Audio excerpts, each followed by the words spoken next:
Thank you, Speaker. Thank you, sponsor. Look, on its face, I definitely am supportive of this bill. We definitely want to make sure that our roads are safe and that individuals who commit these acts are getting the necessary treatment that they need.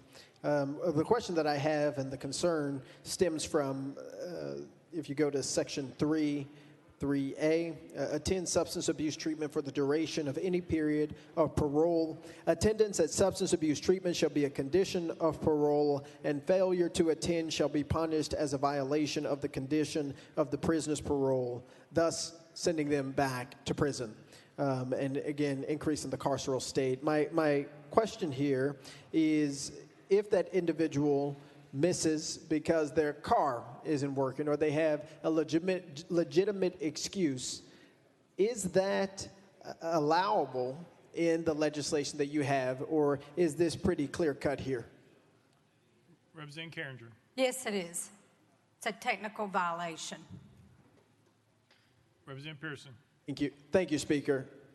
So if an individual is headed to treatment, their car stops working, they're calling AAA, they're trying to get there, that doesn't matter. Representative Carringer. Well, it does matter, but they work with people on that with those circumstances occur. Representative Pearson.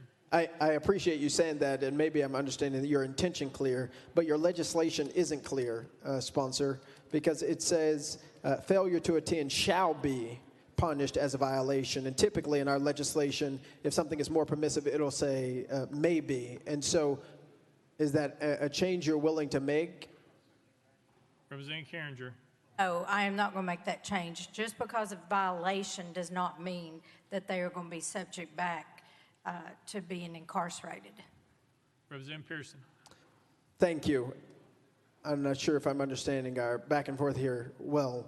You've said an individual being able to explain their reason for missing, going to AA or whatever the case might be, we would not want for there to be an extremely harsh punishment.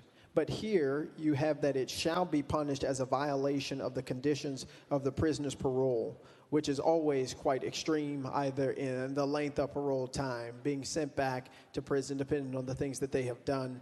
If you do know that, that would be helpful here. But why would we not say maybe, and that give the parole board, that give the parolee the opportunity to articulate their reasoning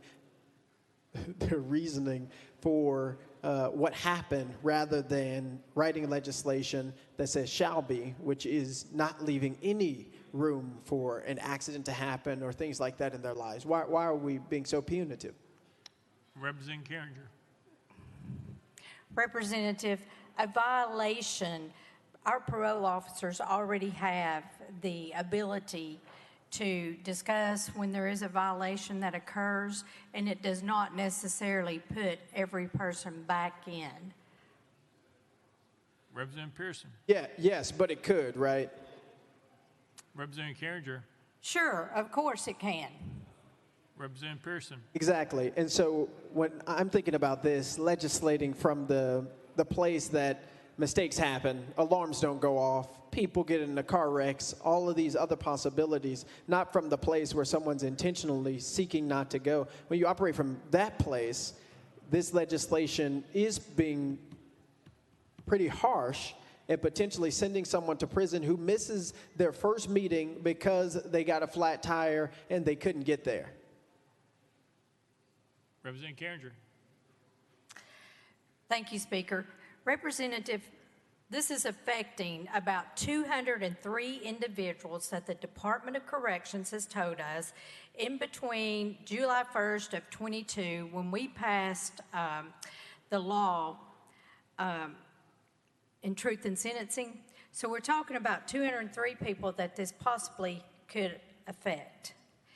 And I believe in a little common sense, and I believe our parole officers and our court system uses common sense every day. And I believe if you or anyone in your district or across the state of Tennessee had this issue and had a flat tire and missed their appointment, I think if they can prove that, I believe that their parole officer, I would think, would work with them on that. Representative Pearson.